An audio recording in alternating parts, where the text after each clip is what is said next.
Saudi গৌরভক্তবৃন্দ, আজ আমরা কঠিনতম পরীক্ষায় একটি আমাদের প্রভুর অশেষ কৃপা লাভে আমাদের বৈষ্ণব চরণে আজ পদতলি দিয়েছিলাম এবং আপনাদের সুমধুর দর্শন দিয়েছিলাম। তো কৃপাপূর্বক আমার এই আজকের হরিনাম অর্থাৎ ভাগবত পরায়ণ শ্রবণে ও নিত্য নাম কীর্তন শ্রবণে আজ আমাদের প্রভু কঠিনতম পরীক্ষার মাঝেও আজ ভক্তের অশেষ প্রেরণায় আজ আমরা ভগবানের নাম কীর্তন শ্রবণে আজ সফলতা অর্জন করেছি। সকলকে একটাই কথা বলবো, হরে কৃষ্ণ। আর সকলেই প্রভুর কৃপা লাভ পেতে প্রভুর কাছে আগমন হবেন।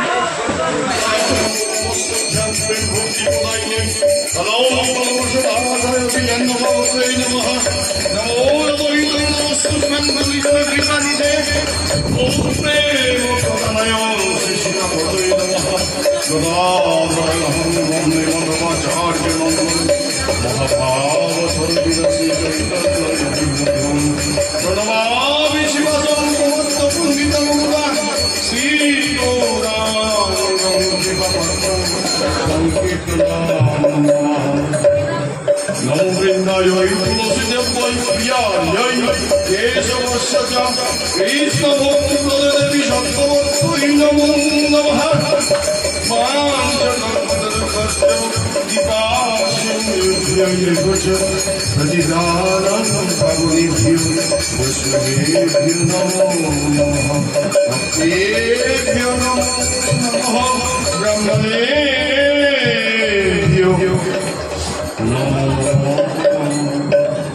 जय निताय गौ शीतलानंद गौरी बोल, जय जय निताय गौ शीतलानंद गौरी बोल, जय जय निताय गौ शीतलानंद गौरी।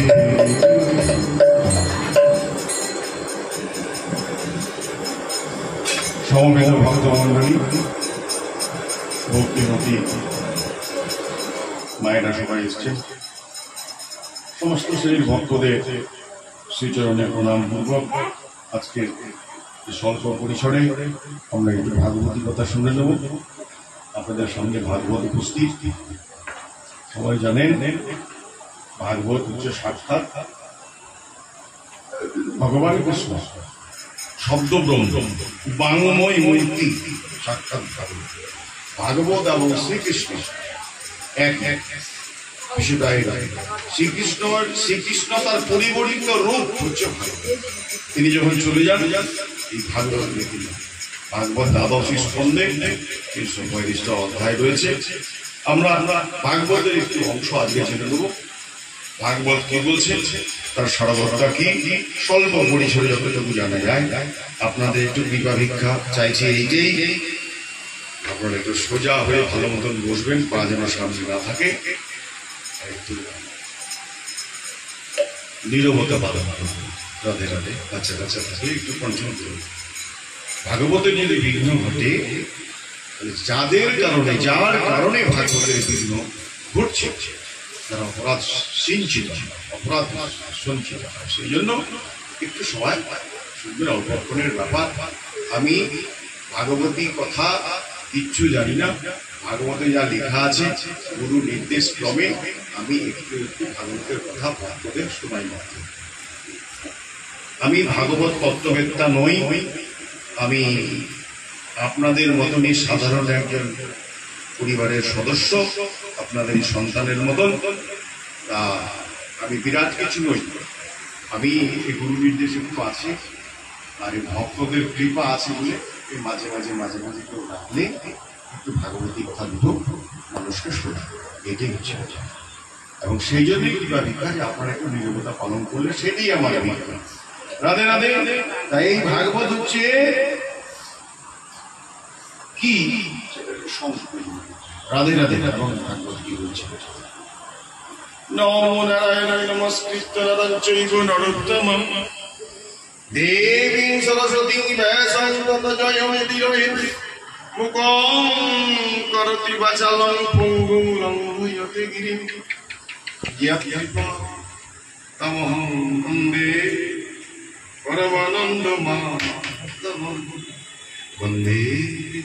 গুরু কৃষ্ণ কমললোচনম বল্লভী বল্লভম দেব শ্রীরাধলিঙ্গিত বিগ্রহ বন্দে গুরু নিশ ভক্তন নিশ মিশমবতারম তৎপ্রকাশং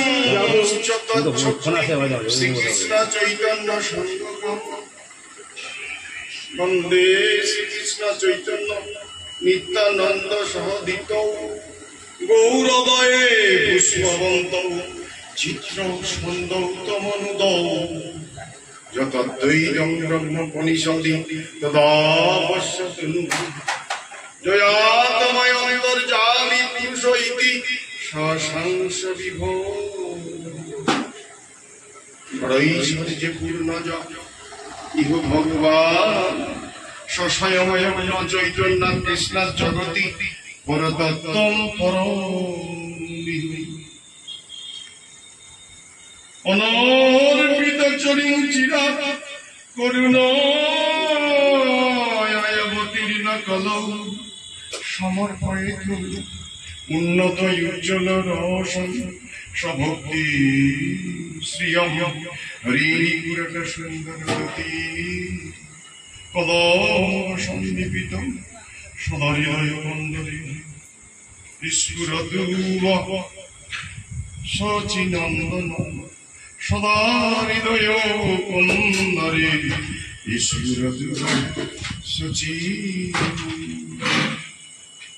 তুলসী কাননং যত্র যত্র পদ্ম বনামি চ পুরাণং পঠনং যত্র তত্র সন্নিহিতং হরি নমো বৃন্দায় তুলসী দেব্যৈ প্রিয়ায় কেশবস্য চ কৃষ্ণ ভক্তি প্রদে দেবী সত্যবত্তৈ নমো নমঃ বাঞ্ছাকল্পতরুভ্যশ্চ কৃপা সিন্ধিভ্য় এব চ পতিতানাং পাবনেভ্যো বৈষ্ণবেভ্যো নমো ভক্তেভ্যো নমো দুর্গমে পথিমে অন্ধস্য স্খলৎপাদগতির্মুখ সকৃপা যষ্টি দানেন সন্তু সন্তাবলম্বন উপস্থিত ভক্তগণ শোনো মোর দৈন বচন তোমার সবার পদধূলি বিভূষণ করি মুই কিছু করি নিবেদন বিদ্যা বুদ্ধি ভক্তিহীন মুই নরধম কৃপাগুণে কমিবেন সব সাধু মুই এক অধম জানি না ভজন সাধন নিজ নিজ গুণে কৃপা শক্তি করহ সঞ্চার তোমার সবার কৃপা বলে মোর হৃদয় অন্তঃস্থলে কৃষ্ণ লীলা গৌর গোবিন্দ লীলা স্ফুরাও উনি শ্রীকৃষ্ণ চৈতন্য প্রভু নিত্যানন্দ শ্রী অদ্বৈত গদাধর শ্রীবাসাদি গৌর ভক্ত বৃন্দ হরে কৃষ্ণ চৈতন্য কৃষ্ণ কৃষ্ণ চৈতন্য হরে হরে হরে রাম চৈতন্য হরে রাম চৈতন্য রাম রাম চৈতন্য হরে হরে জয় রূপ সনাতন ভক্ত রঘুনাথ শ্রীজীব গোপাল ভক্ত দাস রঘুনাথ এ ছয় গোসাইয়ের করি চরণ বন্দন যাহা হইতে বিঘ্ন নাশ কৃষ্ণ হরে কৃষ্ণ কৃষ্ণ কৃষ্ণ হরে হরে হরে রাম রাম রাম হরে হরে হরে কৃষ্ণ কৃষ্ণ কৃষ্ণ হরে হরে হরে রাম রাম রাম হরে হরে হরে কৃষ্ণ কৃষ্ণ কৃষ্ণ হরে হরে হরে রাম রাম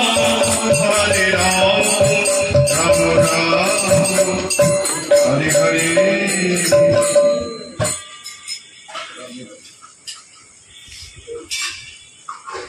যে ভাগবত পুরাণ আমাদের সামনে, সেই ভাগবত পুরাণ হচ্ছে সূর্যের মতো ভাস্কর।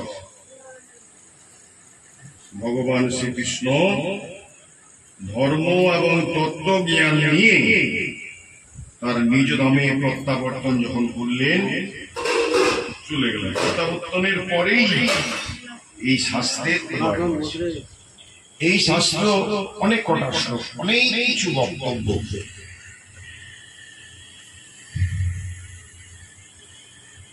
কিন্তু ভাগবতের নির্যাসটা দেখবেন শেষে বলা আছে, ভাগবত রচয়িতা ব্যাসদেব, মহামুনি ব্যাসদেব ভাগবত বলছেন সে সুখদেব গোস্বামী পাদ, আর ভাগবত শ্রোতা হচ্ছে রাজা পরীক্ষিত, যার আয়ু মাত্র 7 দিন। মৃত্যু পথযাত্রী তিনি ভাগবত শুনে ভগবত ধাম পেয়েছিলেন।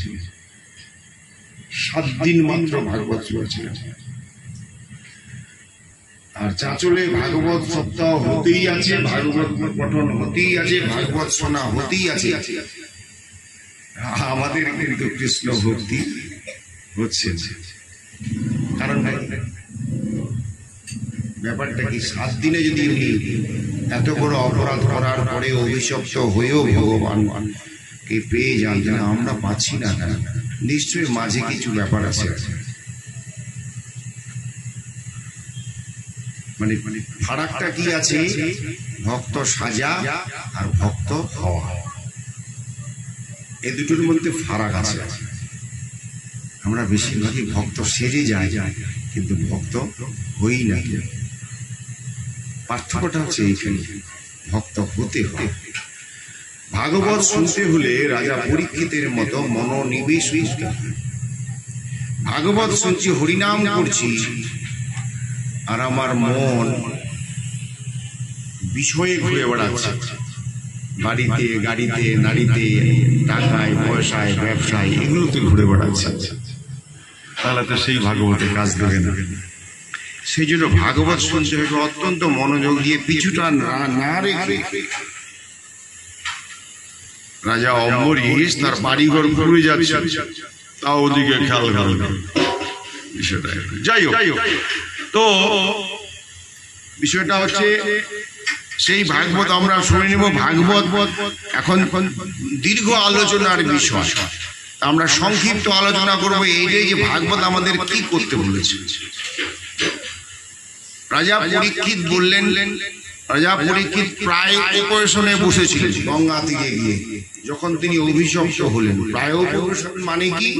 প্রায় উপবেশন মানে অনশন করে মৃত্যুর দিন পর্যন্ত অনশন থেকে ভাগবতী কথা শুনবেন, একে বলা হয় প্রায় উপবেশন। মানে যে বসলেন আর উঠবেন, আর 7 দিন পরমায়ও ভাগবত শুনতে শুনতে শুনতে শুনতেই চলে যাবে। ওঠা উঠি নেই, খাওয়া দাওয়া নেই, নাওয়া খাওয়া নেই, শোয়া নেই, কিচ্ছু নেই, প্রায় উপবেশন। এটা উনি যখন প্রায় উপবেশনে বসলেন, তখন তো নিজে কেবল বসে গেলেন, কিন্তু দেশের রাজা বসলেন বলে সমস্ত মানুষজন অবাক হয়ে গেছে। দেশের রাজা, কি ব্যাপার? সাধু সন্ত সবাই আস্তে আস্তে আস্তে সবাই ভিড় জমিয়ে ফেললো গঙ্গা তীরে, বিশাল জনসমাবেশ হয়ে গেল। আর ওইদিকে আজন্ম ব্রহ্মচারী, আজন্ম বিবস্ত্র নগ্ন অবস্থা সেই সুখদেব গোস্বামী পাদ, তিনি আবার অনাহুত ভাবে, অযাচিত ভাবে চলে আসছেন সেখানে। ভগবানের কি লীলা দেখেন, ভগবান যদি চান সবকিছু জুটে যায়, ভগবান যদি না চান সবকিছু বাদ হয়ে যায়। অনাহুত ভাবে, অযাচিত ভাবে চলে এলেন সুখদেব গোস্বামী পাদ। তিনি এসে ওখানে যেমনি এলেন সবাই দাঁড়িয়ে, এমনকি রাজা পরীক্ষিত দাঁড়িয়ে দাঁড়িয়ে সসম্মানে অভ্যর্থনা করে বসালেন, প্রণতি নিবেদন করলেন এবং প্রশ্ন করলেন, আমার আয়ু মাত্র 7 দিন প্রভু, তো মৃত্যু পথযাত্রী কোন ব্যক্তি কি করণীয়, কি স্মরণীয়, কি বরণীয়, কি বর্জনীয়, কৃপা করে বলুন। তখন তিনি ভাগবতী কথা বলা শুরু করলেন। কি করণীয়, কি কর্তব্য, কি অকর্তব্য, কি ধর্ম, কি অধর্ম। ধর্ম আসলে কি তিনি সব বলা শুরু করেছেন। যাই হোক, ধর্মের অনেক ব্যাখ্যা, খালি এইটা মনে রাখবেন, ধর্ম তো সাক্ষাৎ ভাগবত প্রণীতম, ভগবানের প্রণীত নিয়ম কানুন হচ্ছে ধর্ম। অকাট না জেনে না বুঝে কুসংস্কারাচ্ছন্ন ধর্ম করে কিন্তু লাভ হবে না। সবাই জানবে অনেক বড় ভক্ত, কিন্তু থলিটা থাকবে শূন্য। সেই জন্য জানতে হবে। শ্রুতি স্মৃতি পুরাণ আদি পঞ্চরাত্র বিধিন বিনা ঐকান্তিকী হরের ভক্তি উৎপাদয়ে এব কল্পতে। নিয়ম কানুন না মেনে, গুরু সান্নিধ্যে না বসে, গুরুর আজ্ঞা না মেনে যা খুশি করে যাওয়া সমাজে উৎপাতের সৃষ্টি করে। সেটা ধর্ম নয়, সেটা কর্ম নয়, সেটা লাভ নেই। আপনার ভাব হচ্ছে ভক্ত সাজা, ভক্ত হওয়া, তা যার যেমনি ভাব তার তেমনি লাভ। সম্মান পাবেন, যশ পাবেন, প্রতিষ্ঠা পাবেন, দু চারটা উত্তরীয় পাবেন, কিছু পয়সা করি হবে। ভগবান কি কোনোদিন জুটিবে না। রাধে রাধে রাধে। বিষয়গুলো কিন্তু ভাবতে হবে।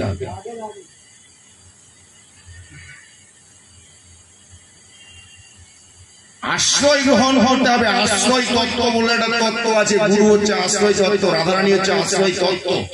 আশ্রয় করিয়া ভজে তারে কৃষ্ণ নাহি ত্যাজে, আর সব যাতায়াত করে মরে অকারণ, যায় আসে যায় আসে যায় আসে, কর্ম অনুযায়ী ফল পায়। আশ্রয় গ্রহণ করতে হবে এবং ভজন করতে হবে। ভজন কথার অর্থে ভজ ধাতু, মানে ভক্তি। ভক্তি কাকে বলে জানতে হবে। যাই হোক, বিষয়গুলো অত্যন্ত বিস্তৃত। ভাগবত কি বলছে সেটা আমরা শুনি। ভাগবত শেষে, এটা দ্বাদশ স্কন্ধের ভাগবত, বুঝলেন, শেষটা বলবো বলে, সংক্ষেপে ছাড়বো বলে শেষটা নিয়ে চলে এসেছি আমি। কিন্তু ভাগবত অনেকটি খণ্ড, এবার অনেকটি খণ্ড, সেটা ভেঙে ভেঙে আবার অনেকগুলো গ্রন্থ। বিষয়টা বিস্তৃত হবে। তো সেই শেষে কি বলছেন ভাগবত দেখবেন, বলছে রাজা পরীক্ষিতকে বলছেন সুখদেব গোস্বামী পাদ,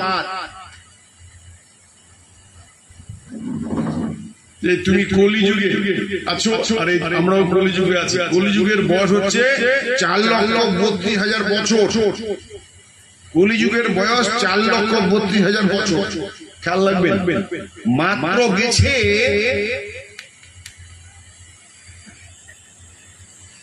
5,000 বছর গেছে। এখন কত পরে আছে? আমরা সবাই কলিতে আছি।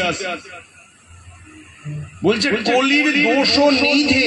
কলি হচ্ছে দোষের সমুদ্র। সমুদ্র বুঝতে পারলেন তো? বিশাল জলরাশি, তাহলে দোষে পূর্ণ। নিজের নিজের মনটাকে চিন্তা করে দেখেন, আপনার মনে কতটা হিংসা আছে, আপনার মনে কতটা চাপ আছে, আপনি কতটা হিংসুটে বা হিংসুটি, আপনি কতটা কলহ প্রিয়, আপনি কতটা অন্যের উন্নতি দেখতে পারেন না, আপনার চোখ টাটায়। অন্যের ভালো হলে আপনি আনন্দিত হন না দুঃখিত হন, আপনার মনটাকে আপনি চিন্তা করেন। নিজের ভালো হোক আর না হোক, অন্যের ভালোতে আপনি আনন্দিত হতে পারেন কি পারেন না, নিজের মনকে নিজে বিচার করে বুঝতে পারবেন। কলি হচ্ছে কলহ প্রিয়।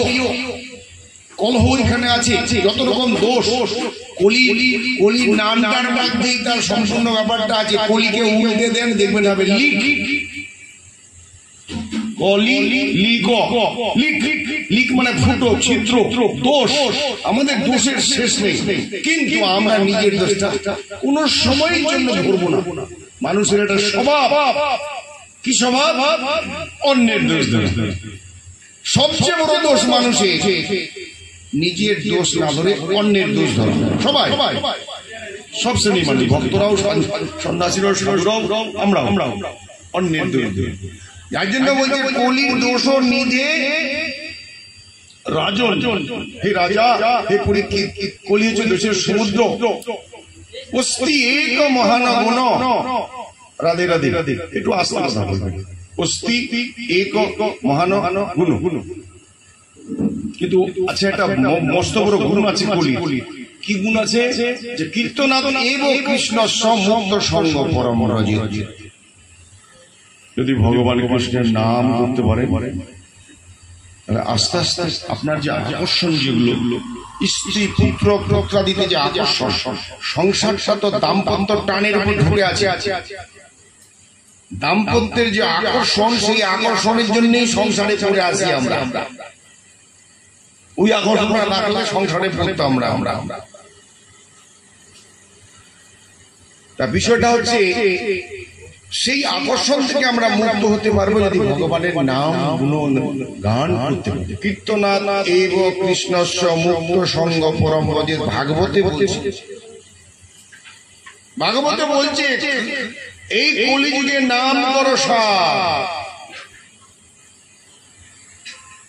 কলিকালে নাম রূপে কৃষ্ণ অবতার, নাম হইতে হইবে জীবের নিস্তার, সর্বজীবের নিস্তার। কলিকালে নাম বিনা নাহি আর ধর্ম, সর্বমন্ত্র সার নাম, এই শাস্ত্র মর্ম। নামটা আমাদের গ্রহণ করতে হবে। বলছে কৃতে, কৃতে মানে সত্য যুগে, কৃতে ধ্যান বিষ্ণু,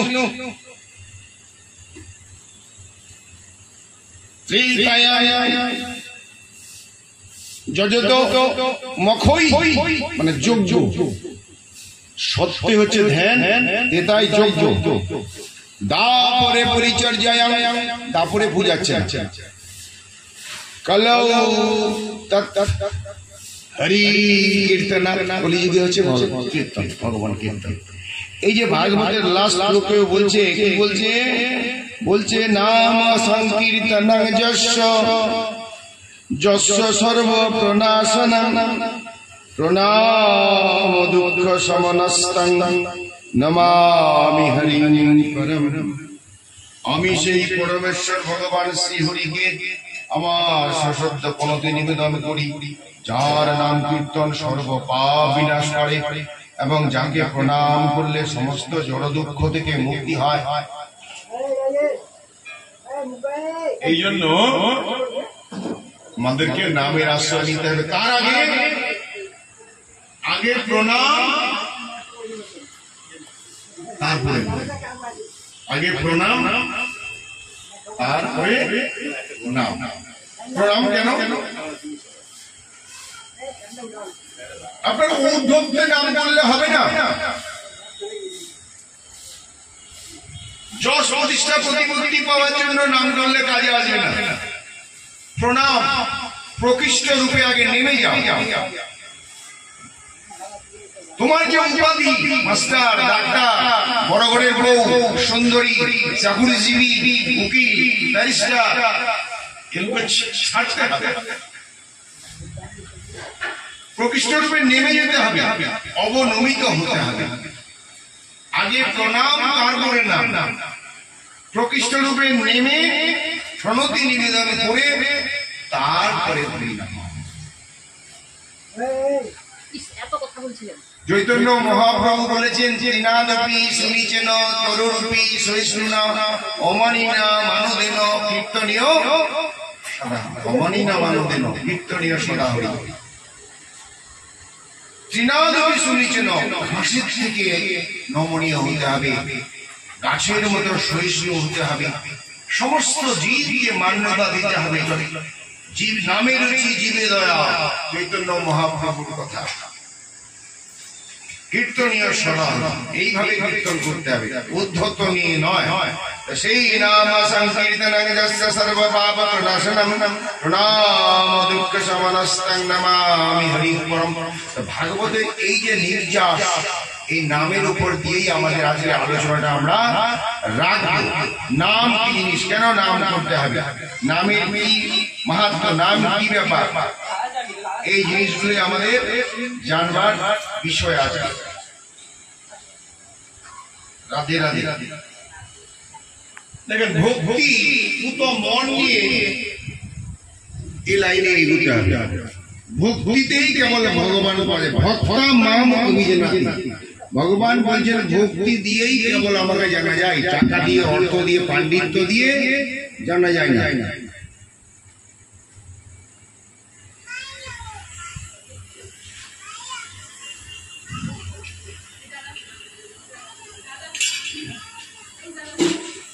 ভক্তির 64টা অঙ্গ। অন্নাভিলাষিত শূন্যং জ্ঞান কর্মাদি অনাবৃত্তম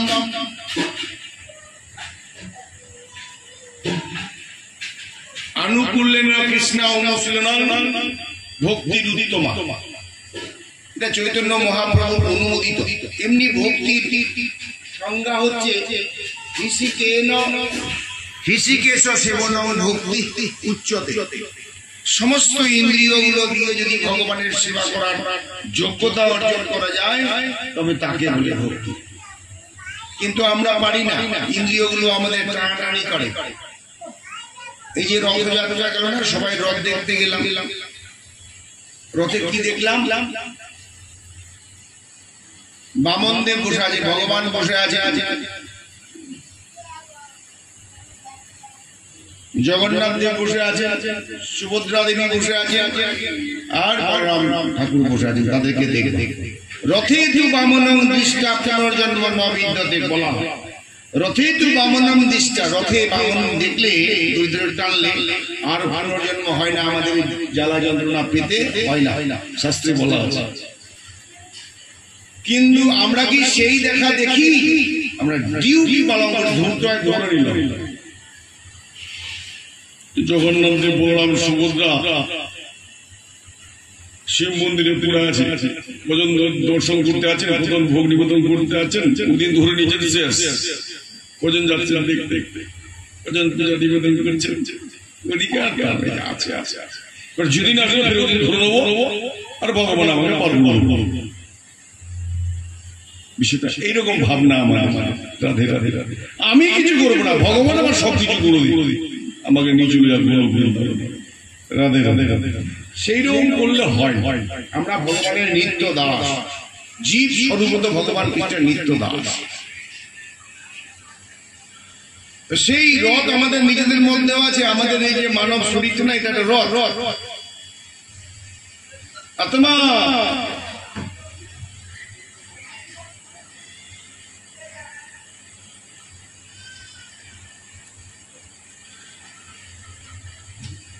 আত্মাকে বলা হয় রথি।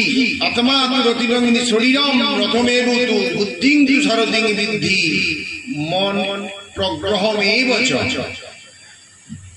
মানে এই দেহরথে আমাদের এখানেও কিন্তু বামন দেব বসে আছেন, এবং আমাদের যে 5টা ইন্দ্রিয় আছে খুব জোরালো, সেটা এই 5টা ঘোড়া আমাদের দেহরথটাকে টেনে নিয়ে যাচ্ছে।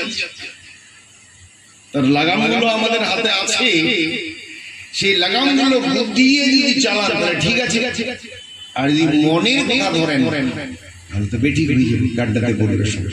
আমরা বেশিরভাগ মনের কথায় চলি, আমরা ইন্দ্রিয়গুলোকে রক্ত করতে পারি না। যার জন্য মহাত্মারা বলেন শরীরই অবিদ্যা জাল। শরীরটা হচ্ছে অবিদ্যা জাল, অজ্ঞানের জাল। শরীরই অবিদ্যা জাল, জড়েন্দ্রিয় তাহে কাল। জীবে ফেলে বিষয় সাগরে, তার মধ্যে জিহ্বা অতি লোভময় সুদূর মতি, তারে জেতা কঠিন সংসারে। আপনি ভগবত সেবাটা শুরু করবেন জিহ্বা দিয়ে শুরু করতে হবে। সেবা উন্মুখে হি জিহ্বা দৌ। ভগবানের সেবাটাই শুরু হয় জিহ্বা দিয়ে। কিরকম? এই হরিনাম করে হরিনাম করবেন আর হরি প্রসাদ খাবেন, তারপরে আপনি সেবক হতে পারেন। হরি নাম করতে হবে, হরি প্রসাদ খেতে হবে, না হলে জিহ্বাকে কন্ট্রোল করতে পারবেন না। জিহ্বা এদিক ওদিক ছুটবে, আর এদিক ওদিক যদি জিহ্বা ছুটে জীবের লালসে যে ইতি উতি ধায় কৃষ্ণদর পরায়ণ প্রভু কৃষ্ণ নাই পায়। জীবের লালসে যে ইতি উতি ধায় কৃষ্ণদর পরায়ণ প্রভু কৃষ্ণ নাই পায়। এই ইন্দ্রিয়গুলোর কামনা বাসনার ভাব নিয়ে যদি সারা জীবন পড়ে থাকি আমরা, কোনদিন ভগবান বলে থাকলেও ভগবানকে পাবেন না। কোন জায়গায় পৌঁছতে হবে আমাদের? যাই হোক, সেগুলো খুব শক্ত ব্যাপার। ভক্তির অঙ্গের কথা বলছিলাম। 64টা ভক্তির অঙ্গের মধ্যে 5টা অঙ্গ অত্যন্ত গুরুত্বপূর্ণ। শাস্ত্রে বলছে, কি বলছে? কোন 5টা? এমনি 64টা অঙ্গ আছে, নববিধা ভক্তি আছে, আবার সবাই জানেন নববিধা ভক্তি। শ্রবণাং 1 নম্বরে, শ্রবণাং শুনছেন, এই যে শুনছেন, 1 নম্বর ভক্তি, 1 নম্বর সেবা। শ্রবণাং শুনতে আপনাকে হবে, না শুনলে কিন্তু কারো জ্ঞান হবে না। আপনাকেও শুনতে হবে, আমাকেও শুনতে হবে। আপনিও শুনছেন, আমিও শুনছি, আমার কানটিও খোলা আছে। আমি তো বাড়িতে আর চিৎকার করে পড়ি না, বইটা যদি পড়ি তো আস্তে আস্তে বুঝি, কানটি আর শুনতে পাই না। এখানে আমি শোনাচ্ছি মানে কি, আমি নিজে শুনছি, আমার কানকেও শোনাচ্ছি। শ্রবণাং শ্রবণাং কীর্তনং শরণং পাদ সেবনং অর্চনং বন্দনং দাস্যং সক্ষমাত্ম নিবেদনম। এই 9টা অঙ্গ আছে ভক্তির। এইরকম ভক্তির অঙ্গ অনেকগুলো, তার মধ্যে 5টা অঙ্গ যদি খুব গুরুত্বপূর্ণ অঙ্গ, এই 5টা অঙ্গকে যদি আমরা মনে রাখি, কি? সাধু সঙ্গ, নাম সংকীর্তন, ভাগবত শ্রবণ, মথুরা বাস, শ্রদ্ধায় শ্রীমূর্তি সেবন। শ্রীমূর্তি মানে গোবিন্দ মূর্তি, রাধা কৃষ্ণের যুগল মূর্তি, শ্রীমূর্তি। কি বললাম? সাধু সঙ্গ। এখানে আমরা যারা আছি সব সাধু বস্তু আছেন, সবাই ভয়তো মানুষ, সবাই সাধু। আমার কাছে এখানে সবাই সাধু। সাধু তারাই যারা ভগবানের কথা শুনে বা শুনতে আসে, তারাই সাধু। সাধু মানে এই নয় তার কমণ্ডলু থাকবে, দাড়ি, বড় বড় দাড়ি থাকবে, আর ওই গৌরী বৈষ্ণব, এগুলো মানে সাধু মন। ভগবানের অনুগত ভক্ত হলেই সে সাধু বা বৈষ্ণব। যারা ভগবানের কথা শুনে, ভগবানকে মানে, তারাই সাধু। তারপরে এখানে সাধু, যেহেতু আমরা হরিকথা শুনছি, আমার মতো একজন ছাপোষা মানুষের মুখে আপনারা হরিকথা শুনছেন, সাধু না হলে কেউ শোনে আপনারা সাধু? তাহলে এটা সাধু সঙ্গ। সাধু সঙ্গ, নাম সংকীর্তন। তাহলে সাধু সঙ্গ একটা সঙ্গ হচ্ছেই আমাদের, নাম সংকীর্তন সেটা হচ্ছে, হলো, নাম তো হলো। নামের মূল্য অনেক। সাধ্য সাধন তত্ত্ব যা কিছু সকল, এই হরি নামে মিলিবে সকল। নামের মূল্য আছে, সেই নাম এখানে হলো। সাধু সঙ্গে হরিনাম এই মাত্র চাই। চৈতন্য চরিতামৃত বলছে, সংসার জিনিতে আর অন্য বস্তু নয়। সংসার জয় করতে হলে, সংসার থেকে উদ্ধার পেতে হলে, এর থেকে অন্য বস্তু আর নেই। নাম সংকীর্তন, সেই নাম সংকীর্তন হলো। আর কি হলো? ভাগবত শ্রবণ চলছে, ভাগবতের ধারা বলছি, আপনারা ভাগবত শ্রবণ করছেন। মথুরা বাস, মথুরা বাস করবো কি করে? সবাই তো মথুরা যেতে পারি না, বহু দূর, অনেক ভাড়া, অনেক দিন থাকতে হয়, টাকা পয়সা লাগে। মথুরা বাস আসতে বলছে, বিশেষ করে মহাপ্রভুর ভোগ হলে বা গান হয় না, কীর্তন, মনের আনন্দে বলো হরি ভজ বৃন্দাবন, সাধু গুরুর আগমন এই তো বৃন্দাবন। মনের আনন্দে বলো হরি ভজ ভজ বৃন্দাবন, যেটা হয় নাম সংকীর্তন সেই তো বৃন্দাবন। এখানেই বৃন্দাবন, মথুরা বাস আমাদের হচ্ছে। যদি ঠিক মতন ভাবি আমরা, এটা মথুরা বাস হচ্ছে, আমরা নাম সংকীর্তনের মধ্যে আছি, মানে এইটাই ব্রজ, বৃন্দাবন। ব্রজ মানে বিরজ, 3টা দড়িতে আমরা বাধা, সেটা তম, রজ এবং সত্য।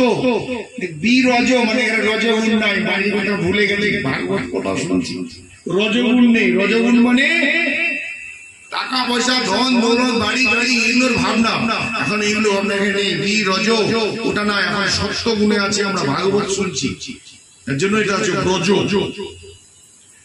আর কি বলছে? শ্রদ্ধায় শ্রীমূর্তি সেবন। ভাগবত আছে, শ্রীমূর্তি এখানে আছে, তার প্রতি শ্রদ্ধা জানানোই হচ্ছে তার সেবা। শ্রদ্ধা ভক্তি জানানো, তার সেবা করা। শ্রদ্ধা ভক্তি, যেমন যেখানে ভাগবত হবে, যেখানে তুলসী দেখবেন, যেখানে নাম সংকীর্তন হবে, সেখানে ভগবান বিরাজ করেন। নাম এবং নামই এক।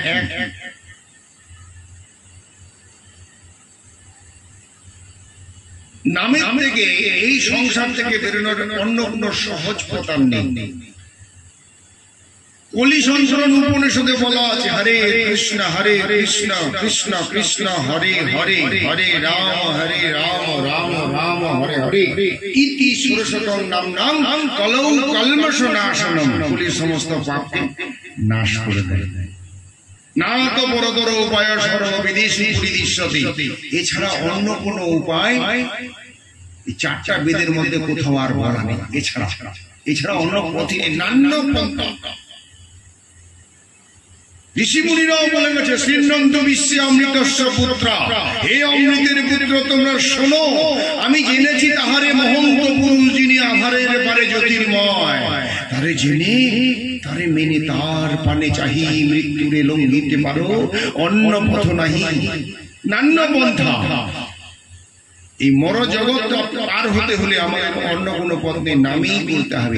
নারদ পুরাণেও বলা আছে হরে নাম হরে নাম হরে নাম কেবলম কলৌ নাস্তি নাস্তি নাস্তি গতি, অন্যথা অন্য গতি নাই, গতি নাই, গতি নাই, গতি নাই, নাম নাম গতি নাই। সেই নাম আমরা শ্রবণ করছি এখানে। এই যে পাঁচটি জিনিস বলছে, এই সকল সাধন শ্রেষ্ঠ, সকল সাধন শ্রেষ্ঠ এই পঞ্চ অঙ্গ। যত রকম সাধন আছে সবচেয়ে শ্রেষ্ঠ হচ্ছে এই পাঁচটা অঙ্গ। এই পাঁচটার মধ্যে যে কোনো একটা যদি আমরা রপ্ত করতে পারি তাহলে কৃষ্ণ প্রেম আমাদের আসবে। কৃষ্ণ প্রেম জন্মায় পাঁচের অল্প অল্প সঙ্গ, অল্প অল্প যদি সঙ্গ করি, সাধু সঙ্গ করতে, সাধু সঙ্গের বিরাট একটা মহাত্মা, সাধুগুরু মহাত্মার একটা আশীর্বাদ বা কৃপা, এটা কিন্তু শাস্ত্রে বলছে। সাধু সঙ্গ সর্বশাস্ত্রে কয়, লবমাত্র সাধু সঙ্গ সর্ব সিদ্ধি হয়।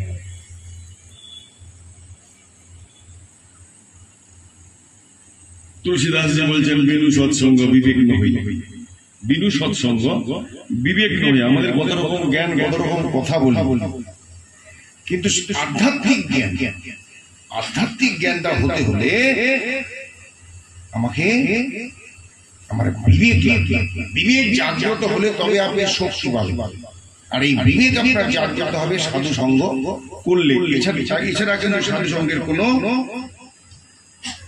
এছাড়া সাধু সঙ্গ ছাড়া অন্য কোনো পথ কিন্তু নেই। সেই জন্য আমাদের সাধু সঙ্গ করা অত্যন্ত জরুরি। সাধুই কেবল পথ বাতলে দেয়, সঠিক পথ।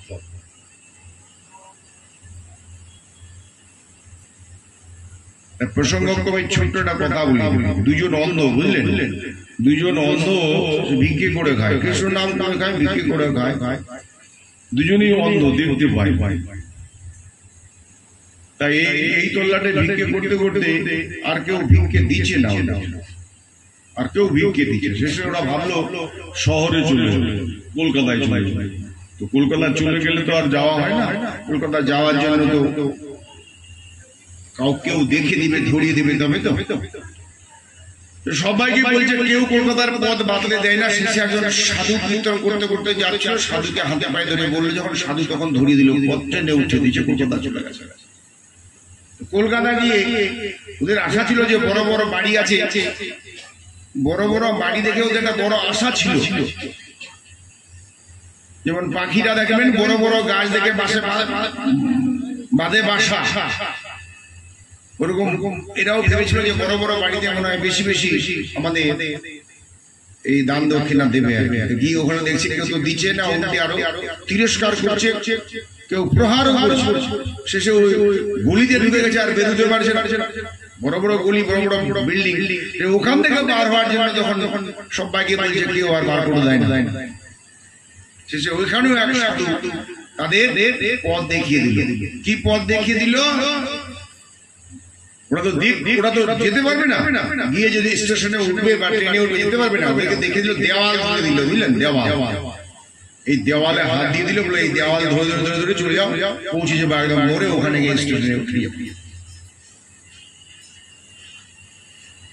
এবার দুজনই অন্ধ, দেওয়াল ধরে ধরে দুজন দেওয়াল ধরে ধরে এগোচ্ছে দুজনই, কিন্তু ওদের আবার এই কন্ড্রস মানে চুলকানি রোগ ছিল, বুঝলেন? চুলকানি, দাঁত বাঁচা ছিল মনে হয়, চুলকাচ্ছে। তো চুলকালে তো হাত ছুটে যাবে ওখান থেকে। তো একজন যে বাদি দিয়েছে সে দু হাত ছেড়ে চুলকাতে আরম্ভ করে। চুলকাতে এত চুলকাতে তো বুঝতে পারছে সবারই ভালো লাগে, চুলকানি সবারই ভালো লাগে। তো চুলকাতে এমন চুলকাতে ঘুরতে আরম্ভ করেছে, আর যেমনি ঘুরেছে আর দেওয়াল খুঁজে পায় না, কোন দিকে দেওয়ালে খুঁজে পায়।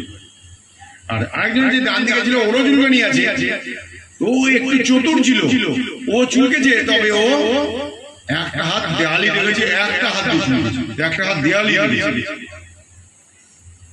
তা বিষয়টা হচ্ছে যে চুলকো দু হাত চুলকুনি ছেড়ে দিল, সে তো আর দেয়াল যেতে পারলো না। তো সে তো আমাদের ভক্তদেরও ব্যাপারটা ওই রকম। এই আমাদের সাধুগুরু বৈষ্ণব সত্ত্বে তিনি পথ ধরিয়ে দেবেন, কিন্তু এই পথ ধরার পেছনে কোন রোগ, মানে এই চুলকানি রোগটা কি বলছেন? এই যে সংসারের কামনা বাসনা, এগুলো হলো চুলকানি। এগুলো যদি দু হাতে চুলকাতে থাকেন, তাহলে চুলকাতে এমন যখন চুলকাচ্ছেন তখন ভাল লাগবে, চুলকানোর পর যখন ফেটে রস বেরোবে না, তখন যে জ্বালাটা, সেই জ্বালাটা কিন্তু অসহনীয়। তো আমাদের সংসারে ওই অবস্থা। এই চুলকাতে গিয়ে আমরা চুলকাতে এমন ঘা করে দিয়েছি, এই জ্বালা যন্ত্রণা নিয়ে পড়ে আছে, আর গোবিন্দের কাছে যেতে পারছে না। যতই ওই সাধুর পথ দেখিয়ে দিয়েছিল বটে, কিন্তু আমি তো ওই পথে হাঁটিনি, চুলকাতে আরম্ভ করেছি। আর যে এক হাতে চুলকাচ্ছিল কিনা, সে এক হাতে চুলকাচ্ছিল আর এক হাতে কেউ ধরেইছে। তাহলে বিষয়টা বলা হচ্ছে চুলকাও, কামনা বাসনা মধ্যে থাকো, কিন্তু সাধুগুরু বৈষ্ণব যে পথটা ধরিয়ে দিয়েছে ওটাকে ছেড়ো না, ওটাকে ধরে ধরে। তাহলে তুমি ওই চুলকাতেও ধরে থাকলে তুমি কিন্তু এক সময় দেরি হলে তুমি কিন্তু পৌঁছো। এই গভীর বিশ্বাস রেখে আমাদের এগোতে হবে এই লাইনে। নাম করতে হবে, আবার কামও করতে হবে। খালি কাম করবো, নাম করবো আর কাম করার মতো নয়, নামও করবো, কামও করবো, ধ্যানও করবো, কামও করবো। বিষয়টা তবেই কিন্তু একসময় আমরা সেই ধামে একদম পৌঁছতে পারবোই। এগুলো হচ্ছে ভগবত বিশ্বাস। ভগবত বিশ্বাস রাখতে হবে, বুঝলেন? গভীর বিশ্বাস রাখলে ভগবান আপনার পথটা করে দিবেন। এই সংসারের মধ্যে থেকেও খালি মনটা রাখতে হবে তার দিকে। মত চিত্ত সততং ভব, ভগবান বলছেন আমার দিকে সর্বদা মনটা রাখো, সংসারে কাজ করো। যেমন ওই রামকৃষ্ণ দেব বলছেন সংসারে থাকো, সংসারের কাজ করো, কিন্তু সবসময় সংসারটা মগজে রাখো না, আমাকেও মগজে রাখো, আমাকে ভুলে যেও না। আমাকে ভোলা মানেই তুমি বিপদে পড়ে, পদম বিপদম আমাদের। সেই জন্য ভগবানকে যারা সবসময় স্মৃতিতে রেখেছেন, তাদের কিন্তু বহু বিপদ নিজে নিজে কেটে যাবে, ভগবান ব্যবস্থা করে দেবেন। অনন্যস চিন্তয়ন্ত মাং যেজনা পর্যুপাসতে, বলছেন অনন্যস চিন্তয়ন্ত মাং যেজনা পর্যুপাসতে তেষাং নিত্যযুক্তানাং যোগক্ষেমং মহামহম। নিত্য যুক্ত যারা, যে একান্ত ভাবে আমাকে ধরে আছে, ছাড়েনি, তার যোগক্ষেমং মহামহম, মানে তার যেটা পাওয়া হয়েছে সেটা পাই, সেটা রক্ষা করার দায়িত্ব আমি গ্রহণ করি, এবং যেটা পাইনি সেটাও পাইয়ে দেওয়ার চেষ্টা। ভগবান বলছেন, এরকম বহু উদাহরণ আছে, বুঝলেন? অনেক উদাহরণ আছে। দুজন ভক্ত বৈরাগ্য নিয়ে ভগবানের ধ্যানে বসবে, ভগবানের নাম যশ করবে এক মনে। এই জন্য দুজনই চলেছে বনে চলে যাবে ভেবেছে। দুজন ভক্ত বৈরাগ্য নিয়েছে, ভগবানের নাম ধ্যান করে ভগবানের কাছে পৌঁছবে। দুই ভক্তের মধ্যে একজন বলছে নগরের মধ্যে, রাস্তার মধ্যেই থাকো, তাহলে জপ করলে মানে দুটা পয়সাটার সাথেই আমাদের সংসার, আমাদের পেট তো চলবে অন্তত, নাহলে খেতে তো হবে, চলবে কি করে? আর একজন বলছে না, এখানে এই গন্ডগোলের মধ্যে ভগবানের নামটা ঠিক মতন হবে না। একজন কাছে বনের দিকে, চলো বনের দিকে, ওখানে নিশ্চিন্তে ভগবানের নাম করলে ভগবান একটা ব্যবস্থা করে দেবে। এই বিশ্বাসটা রাখতে হবে। রক্ষি সতী নীতি বিশ্বাস, আনুকূলস্য সংকল্প, প্রাতিকূলস্য বর্জনম। ভগবানের অনুকূল কাজ করার জন্য প্রতিজ্ঞা গ্রহণ করতে হবে, আর প্রতিকূল কাজ করার জন্য সব যেগুলো প্রতিকূল সেগুলো বাদ দিতে হবে। রক্ষিষ্যতি ইতি বিশ্বাস, ভগবান আমাকে রক্ষা করবেনই এই বিশ্বাস রাখতে হবে আমাদের, তবেই আমরা এগোতে পারবো। দেখুন দুজনই শেষে যে জিত ধরেছে বনেই চলো আমাদের ভগবান ঝুঁকাবে, কোনরকম সে বনেই শেষ পর্যন্ত গেল, বনেই ধ্যানে বসেছে, বনে ধ্যান করছে, দুজনই ধ্যান করছে, মনোযোগ দিয়ে ধ্যান করছে। কিন্তু এত মশার উপদ্রব বললেন, একজন তো মশার কামড়টা এত ধ্যানে মগ্ন আছে, সমাধিস্থ হয়েছে, মশার কামড়টা সে গ্রাহ্য করছে না, মশার কামড় সে উপলব্ধি হচ্ছে না। আর একজন শুধু মশা যে কামড়াচ্ছে, শুধু মশা মারছে আর আছে, মশা মারছে আর আছে, তাদের কি ধ্যান ধ্যানেই বুঝছে না। এই করে দু একদিন কাটানোর পর একদিনের শেষে বেলা তার খিদে পেয়েছে, শেষে ও ভাবছে যে এ তো কোনো কিছু সারাই দেয় না, এখন আমার খিদে পেয়েছে, কি করবো আমি, মশাও কামড়াচ্ছে। শেষে যে মনোযোগ দিয়ে ভগবানের ধ্যান করছে সে ধ্যান করেই যাচ্ছে ওই মশা কামড়ের মধ্য দিয়ে, আর যে কিনা ধ্যানে মনোযোগ আসছে না সে মশার কামড়ের চোটে আর খিদে চোটে উঠে গ্রামের মধ্যে ঢুকেছে, ভিক্ষা করতে চলেছে, কিছু ভিক্ষে করে গেছে, খাবো খিদে পেয়েছে। যে মনোযোগ দিয়ে ধ্যান করে দেখবেন তার খিদেটাও পায়। রাজা পরীক্ষিত 7 দিন ভাগবত শুনছিলেন, কোনো কিছু খাননি তিনি, জল খাননি, কিছু খাননি, 7 দিনই ভাগবত শুনে যাচ্ছেন না খেয়ে অনশন। তা সেই মনোযোগ দিলে কিন্তু খাদ্য খাওয়ার কথাটা উড়ে যায়। তা একজন ধ্যান করেই যাচ্ছে আর একজন গেছে, একজনের বাড়ি গিয়ে চেয়েছে কিছু খাওয়ার, তো সেদিন কি একটা পর্ব ছিল, সেই পরব উপলক্ষে তাকে সে লুচি লুচি হ্যান খাইয়েছে, ও পেট পুরে খেয়েছে, পেট পুরে খেয়েছে, পেট পুরে খেয়ে এবার আসবে যখন ও ভাবছে আমি তো খেলাম, এবার ও তো খায়নি, ওর জন্য কিছু নিয়ে চলে যাবে। সেই মায়ের কাছে ওর জন্য কিছু লুচি দিয়েছে, ওই লুচি দিয়েছে একটা, ওই লুচি নিয়ে ওর কাছে নিয়ে চলে এসছে, তারাই নিয়ে এসে ওর সামনে রেখে দিয়েছে, রেখে দিয়ে বলে এও জপে এরকম বসে গেছে, বসে গেছে, ও তো চোখ খুলছে না, ও জপ করছে, আর এ কিনা মাঝে মাঝে দেখছে, দেখি ও খুলছে নাকি চোখটা, খুলে দেখছে, খুলে যদি ও খুলে দেখবে, দেখে যদি মনে যে ভগবান দিয়ে গেল, তাহলে আমি ধরবো আবার চেপে, কারণ নিয়ে এসছি আমি, লুচি থালা তো নিয়ে এসছি আমি, এবার ও বলবে ভগবান দিয়ে গেছে, এটা আমাকে শেখাবে ও, আমি দেখি ও কি করছে, মাঝে মাঝে জপ করছে আর দেখছে ও কি করছে। অনেকক্ষণ পর সে চোখ খুলে দেখছে এক থালা লুচি চলে এসছে, সে তো বলবে ভগবান বিশ্বাসী যে, সে তো বলবে ভগবানের ইচ্ছাই চলে এসছে, সেই কথাটাই সে বলছে। এবার এ চোখ যখনই বলেছে এ কিন্তু বিশ্বাস করছে না, এ বলছে ওটা তো আমি নিয়ে এলাম, আমি খেয়ে এলাম, আমি নিয়ে এলাম, তুমি মিথ্যে কথা বলছো। বিষয়টা ওকে ধরেছে, ভগবান আমাদের কিছু করতে পারে, চলো আমরা এখান থেকে, ভগবান আমাদের কিছু করতে পারবে, আমাদের নিজের রোজগারের ব্যবস্থা করতে হবে, না হলে আমাদের পেট চলবে। ওর কিন্তু বিশ্বাস যে ভগবানই আমাদের জুটিয়ে দেবে, ও তখন জুটিয়ে দিচ্ছে কি দেখেন বিশ্বাসটা কেমন, ইতি রক্ষিষ্যতি বিশ্বাস কেমন। ও বলছে তুই যখন উঠে গেলি জল ছেড়ে ধ্যান ছেড়ে, আমাকে বলে গেছি, আমি তো জানি না, আবার তুই যে লুচি নিয়ে এসছিস, আমি কি তোকে লুচি আনতে বলেছি? তুই তো লুচি আনতে বলি না, তুই লুচি আনলি কেন? বলে আমার মন বললো। তোর মনটা কেন বললো? ভগবানই তোকে বলালো যে ওর জন্য লুচি নিয়ে, তাহলে ভগবানের প্রতি বিশ্বাস রাখে, ভগবান কোনো না কোনো ভাবে কিন্তু জোগাড়, এটা কিন্তু সত্যি কথা। যোগ ক্ষেমং বহাম মহম, ভগবান যে মানুষের ভার বহন করে তার প্রতি আমাদের বিশ্বাস নেই বলে আমরা সেই সুযোগটা নিতে পারছি না।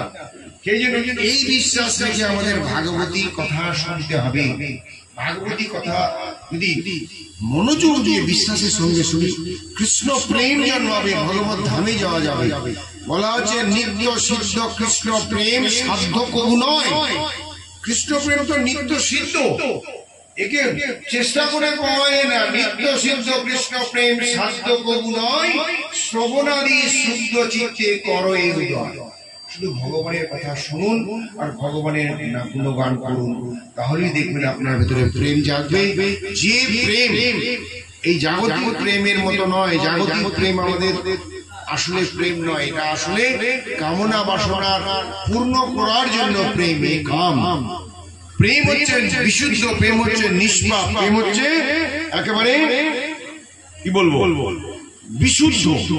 সেই বিশুদ্ধ প্রেম আমাদের এই ভাগবত কথা শুনতে শুনতে কিন্তু এক সময় চলে আসবে। এই বিশ্বাসটা আমাদের রাখতে হবে।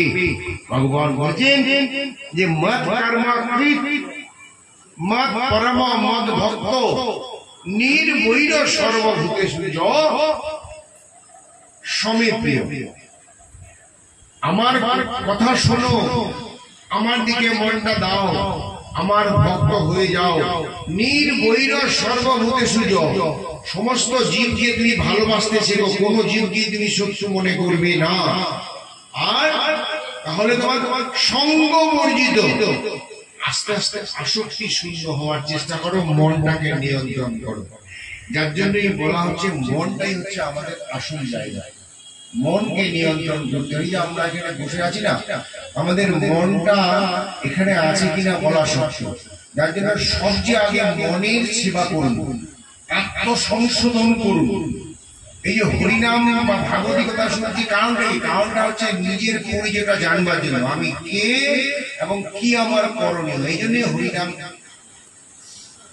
করা এবং কথা শোনা, দুটোই মূল উদ্দেশ্য। আমি কে, কি আমার করণীয়, নিজেকে জানবার জন্য এগুলো করা। এবং এটা নিজেকে জানতে হলে মনটাকে নিয়ন্ত্রণ করতে হবে।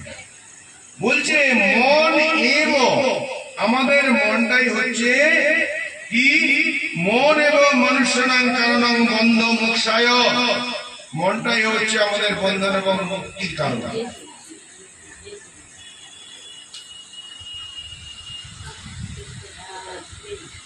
বিষয় আসাঙ্গ যদি থাকে, বিষয় সম্পর্ক থাকে, তাহলে বদ্ধদশা। আর যদি নির্বিষয় মন, মুক্ত অবস্থা। এই মনটাকে আমাদের নিয়ন্ত্রণ করতে হবে। মনকে নিয়ন্ত্রণ করতে আমাকে নিজেকে, আমি আমার মনকে নিয়ন্ত্রণ করতে পারি। আত্মা হি বন্ধু আত্মা ন, আত্মা হি এব, আত্মা হি রিপু আত্মা। মানে আমি আমার বন্ধু, আমি আমার শত্রু হতে পারি। যার জন্য বলছে শাস্ত্রে, উদ্ধরে আত্মন আত্মনা ন আত্মন অবসাদয়ে, নিজেই নিজেকে উদ্ধার করো, নিজেকে অবসাদগ্রস্ত করো না। তুমি মানে হতাশ হও না, হতাশ হওয়ার কোনো কারণ নেই। আমাদের ভেতরে একটা অদ্ভুত স্পিরিচুয়াল পাওয়ার আছে, ভয়ঙ্কর শক্তি আছে ভগবানের। সেই শক্তিটার জাগরণ ঘটানোটাই মূল জায়গা। সেই জন্যই বলছে যে উদ্ধরে আত্মনা, নিজেই নিজেকে মুক্ত করো, হতাশগ্রস্ত হইও না। আত্মা হি বন্ধু, আত্মা হি বন্ধু আত্মা না, আত্মা হি রিপু। আমি আমার বন্ধু, আমি আমার শত্রু, আমি নিজেকে উদ্ধার করতে পারি। এই জায়গায় আমাদের পৌঁছাতে হলে আমাকে নিজেকে নিয়ন্ত্রণ করতে হবে, মনটাকে সংযত করতে হবে। মনকে সংযত করতে হলে খাদ্য সংযম, দৃষ্টি সংযম, বাক সংযম, এইগুলো আমাদের দরকার। এছাড়া তো নানা পন্থা, এছাড়া আমাদের অন্য কোনো পথ নেই। তা ভগবানের বৃষ্টি হচ্ছে এই জন্য চিন্তা করবেন না, এটা ভগবানের আশীর্বাদ। আপনারা উদ্বিগ্ন হয়ে যাচ্ছেন না, উদ্বিগ্ন হবে, উদ্বিগ্ন হওয়ার কোনো কারণ নেই। এটা ভগবানের আশীর্বাদ। বৃষ্টি হচ্ছে মানে ভগবানের আশীর্বাদ। আজকে একটা ভালো দিন, ভগবানের পরীক্ষা। জয়রূপ সনাতন ভট্ট রঘুনাথ, শ্রী গোপাল ভট্ট দাস রঘুনাথ, গোপাল ভট্ট গোস্বামী আজকে তিরুভাব তিথি, আজকের দিনটা যেটা পবিত্র দিন।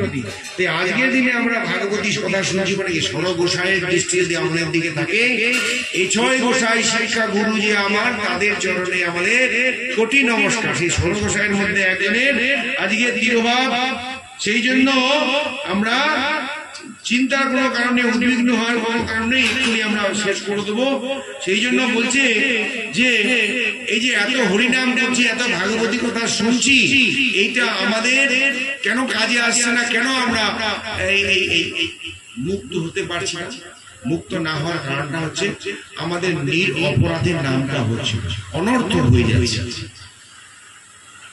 বলছে অপরাধ শূন্য হয়ে লহ কৃষ্ণ নাম, কৃষ্ণ মাতা, কৃষ্ণ পিতা, কৃষ্ণ ধন প্রাণ। মানে অপরাধ শূন্য হয়ে আমাদের নাম করতে বলছে। বিষয়টা কিরকম? যদি আমরা তো ভবরোগের রোগী, যদি আমরা রোগী হই, ডাক্তার যে নিষেধগুলো বলে সেই নিষেধগুলো না মানলে যেমন রোগ সারে না, তেমনি হরিনাম কার্যকরী করতে হলে আমাদের কিন্তু ওই কতগুলো নিয়মের উপর দিয়ে চলতে পারে। অপরাধ শূন্য মানে নিন্দা শূন্য মন, অপরাধ শূন্য মন তৈরি করতে হবে। শাস্ত্রে এইরকমই বলছে। অপরাধ শূন্য মন না হলে কিন্তু আমরা কিছুতেই উদ্ধার পাবো না। এই উদ্ধার পেতে হলে অপরাধ শূন্য মন আমাদের হতেই হবে। এই সেটা হতে হলে তবে আমরা উদ্ধার পাবো। এবং এটা জন্য আমাদের দরকার সাধু সঙ্গ। এই সাধু সঙ্গ করছে যদি ভগবানের প্রতি গভীর বিশ্বাস রেখে আমরা সাধু সঙ্গ করি, যত রকম জীবনের সমস্যা বা বিপদ আপদ আছে সেগুলো থেকে আমরা রক্ষা পেয়ে ভগবত ধামে পৌঁছে যাব। ভগবান এরকমই কথা বলছেন। কি বলছেন? বলছেন মত চিত্ত সর্ব দুর্গানি মত প্রসাদাৎ তরিষ্যসি অথচেত অহংকারাৎ ন শস্যসি বিনংসসি। আমার দিকে যদি মনটা দাও, তোমার জীবনের যা কিছু সমস্যা বিপদ সব থেকেই তুমি উদ্ধার পেয়ে যাবে। আর যদি আমার কথা তোমার অহংকার বশত না শোনো, তাহলে বিনংসসি, তোমার অধঃপতন ঘটবে। সেই জন্য আমাদের ভগবানের কথা শুনতে হবে, ভগবানের নিয়ম মানতে হবে। সাধুর সঙ্গ, বিশেষ করে গুরুদেবের সঙ্গ, গুরুদেবের মুখে হরিনাম, গুরুদেবের মুখে ভাগবত, গুরুদেবের যে নির্দেশ সেই নির্দেশগুলো মেনে যদি আমরা চলি, তাহলে নিশ্চয়ই আমরা একদিন না একদিন ভগবত ধামে পৌঁছতে পারবো। যেখানে গেলে আমাদের আর কোনো দুঃখ কষ্ট থাকবে না। যতগতটা ন নিবর্তন্তে, যেখানে গেলে আমাদের ফিরতে হয় না। ভগবান বলছেন মাম উপেত্য, আমাকে পেলে দুঃখালয় শাশ্বতম নামবন্তি, তাহলে আর দুঃখ তোমাকে এই দুঃখের জায়গায় আসতে হবে না। তুমি ভগবত ধামে পৌঁছে যাবে, আনন্দময় জীবনযাপন করতে পারবে। তো বিষয়টা হচ্ছে এই ভাবনা নিয়েই আজকে আমরা ভাগবত বিশ্রাম দেব। বৃষ্টি নেমেছে, আমরা এখন হরিনাম করবো। একটু হরিনাম করলে আমাদের সমস্ত উদ্বিগ্নতা দূরে যাবে। তাই আমরা নামের আশ্রয় নিব। নাম করতে করতেই আমাদের সমস্ত মঙ্গল হাতের কাছে চলে আসে। জয় জয় নিতাই গৌর সীতারাম আনন্দ হরি